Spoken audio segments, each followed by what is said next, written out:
24 घंटे के अंदर ऐसे फैसले लिए गए हैं जिससे सबसे ज्यादा तनाव इजरायल में फैला हुआ है।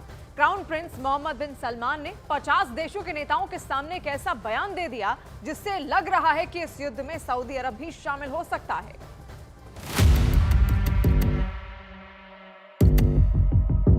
इस तस्वीर में एक मैसेज है। एक तरफ गाजा और लेबनान पर बमबारी, तबाह होती हजारों जिंदगी, खंडहर बनते जा रहे शहर, और दूसरी तरफ सऊदी अरब की राजधानी रियाद में अरब इस्लामिक शिखर वार्ता। पश्चिम एशिया में कुछ बड़ा होने वाला है। क्या अब नेतन्याहू के खिलाफ अरब देशों का चक्रव्यूह तैयार हो चुका है? क्या यह चक्रव्यूह गाजा और लेबनान पर लगातार बमबारी और 48,000 लोगों की मौत का बदला लेगा? क्या अरब के इस चक्रव्यूह में नेतन्याहू और इजराइल की हार फाइनल है? अरब का चक्रव्यूह कौन चला रहा है? क्या इसकी कमान सऊदी अरब के हाथ में है या फिर लगाम ईरान के हाथों में है? मीटिंग ऐसी रही जिसमें 1 साल पहले तक एक दूसरे के कट्टर दुश्मन रहे दोस्त बन चुके हैं। यहां सऊदी अरब की दावत पर सीरिया के राष्ट्रपति बशर अल असद भी पहुंचे।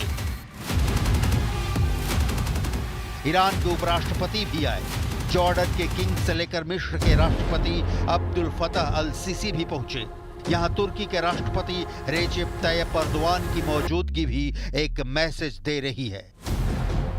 अरब और इस्लामिक वर्ल्ड के 50 से ज्यादा राष्ट्राध्यक्ष और लीडर इस समिट में शामिल हुए और फिर आया सबसे अहम मैसेज। सऊदी अरब के क्राउन प्रिंस मोहम्मद बिन सलमान का इजराइल के खिलाफ सबसे तीखा पैगाम, सबसे कड़वे शब्द, सबसे बड़ी चेतावनी।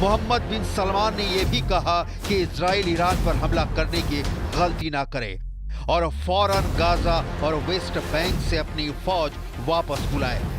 गाजा में इजराइल की बमबारी शुरू होने के बाद यह पहली बार है जब सऊदी अरब ने नेतन्याहू के युद्ध पर इतने सख्त शब्दों का इस्तेमाल किया है। गाजा में अब तक 43,500 से ज्यादा लोगों की मौत हो चुकी है। लेबनान में मरने वालों की तादाद 3,200 तक पहुंच गई है। ये ऐसे आंकड़े हैं जिसे लेकर अभी तक इजराइल को सबसे बड़ी टक्कर सिर्फ ईरान ने दी है। नेतन्याहू और खामनेई ने इस वक्त भी एक दूसरे के खिलाफ अपनी तलवार म्यान से बाहर निकाली हुई है, क्योंकि ईरान का जवाबी पलटवार कब होगा ये सिर्फ और सिर्फ ईरान के सर्वोच्च नेता अली खामनेई जानते हैं। लेकिन जब अमेरिका में डोनाल्ड ट्रंप के आने के बाद इजराइल को अरब देशों के साथ अब्राहम अकॉर्ड मजबूत होने की उम्मीद नजर आ रही थी, तब सऊदी अरब के क्राउन प्रिंस मोहम्मद बिन सलमान ने एक ऐसा अरब चक्र दिखाया है जिसमें नेतन्याहू घिरे हुए नजर आ रहे हैं। ये चक्रव्यूह इजराइल के खिलाफ अरब और इस्लामिक देशों का सबसे बड़ा चक्रव्यूह कहा जा रहा है, जो गाजा और लेबनान पर हो रही बमबारी का बदला लेना चाहता है। इसीलिए फिर वही सवाल कि क्या अरब और इस्लामिक देशों के इस चक्रव्यूह में नेतन्याहू और इजराइल की हार फाइनल है?